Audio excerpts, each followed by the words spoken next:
સરદાર વલ્લભભાઈ પટેલની 150મી જન્મ જયંતિની ઉજવણીના ભાગરૂપે આયોજિત યુનિટી માર્ચ રાષ્ટ્રીય પદયાત્રા સમાપન સમારોહનું આયોજન કરવામાં આવ્યું. નરેન્દ્ર મોદીએ પુતિનને કહ્યું કે રશિયા યુક્રેન સંઘર્ષ હવે સંવાદ અને રાજદ્વારી પ્રયાસો દ્વારા સમાપ્ત થવો જોઈએ. ભારતને આત્મનિર્ભર બનાવવાની વડાપ્રધાન શ્રી નરેન્દ્રભાઈ મોદીની સંકલ્પનાને આગળ ધપાવતા સ્વદેશોત્સવ 2025નું કેન્દ્રીય ગૃહ અને સહકારિતા મંત્રી શ્રી અમિતભાઈ શાહે શુક્રવારે અમદાવાદમાં ગુજરાત યુનિવર્સિટી મેદાન ખાતે ઉદ્ઘાટન કર્યું હતું. ઇન્ડિગો ફ્લાઇટ વિક્ષેપ ઉડ્ડયન મંત્રાલય એરલાઇન સંકટને ઉકેલવા માટે આગળ વધે છે ત્યારે ડીજીસીએએ સમિતિની રચના કરી. શહેબાઝ શરીફ અસીમ મુનીરના શાસન હેઠળ પાકિસ્તાનમાં માનવ અધિકાર સંકટ પર યુએસ કાયદા નિર્માતાઓએ પ્રતિબંધોની માંગ કરી.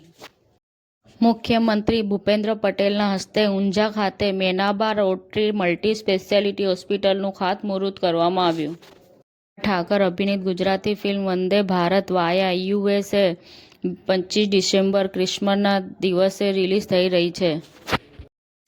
3 દિવસ ગુજરાતની મુલાકાતે ગાંધીનગરમાં અર્થ સમિટનું ઉદ્ઘાટન કર્યું.